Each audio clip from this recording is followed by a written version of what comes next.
Assalamu alaikum değerli izleyiciler, her vaxtınız xeyir olsun. Şaka bugün efirdədir. Bax, sizə bir dənə 2 mərtəbə ideal 3 sotun içində bir dənə mülk təqdim edirəm. 130.000 manat. 3 sotun içində 8 otaq, jackpot. Bax, etmazıya bax, şəxsi tikili.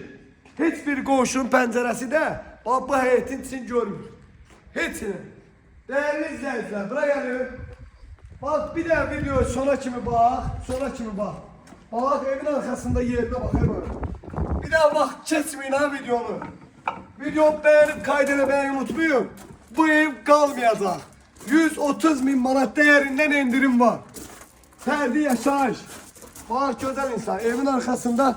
Bak oradan bir tane komşunun penceresi, o da bağlanacaktı oraya. Söz, gel bırak. Evimiz değerli izleyiciler, tersili surette, bu qiymətə sarayda, bu kvadratda ev yoktur. Allah bilir ev uzunluğu 15 metrdir, 17 metrdir. Maşallah olsun. Bak, evimizin birinci mərtəbəsi gördüğümüz kimi, bakın. Ağardığın tertemiz. Gel bura. Buna bak. Bir daha zala bak. Zala bak, hep zala. Zala bak. Ne boyda değil, ne boyda? 12 metre değil, 13 metre Allah bilir. Güzel insanlar.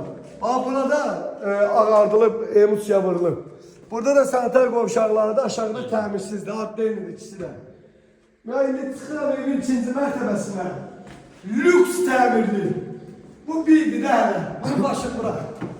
Şimdi təsəvvür elə də, yəni bunun gəlsin, təcili pula ihtiyacı var deyənə bu qiymətə satır.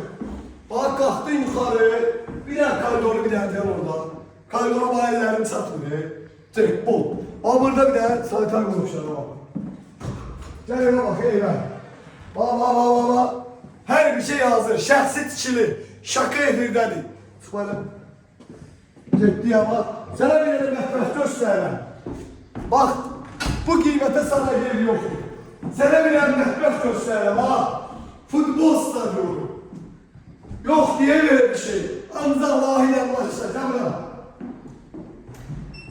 Jackpot'a bak. Bunun tetskisi normal kişiler evlerinde elemci spaynet ortamı. Ver.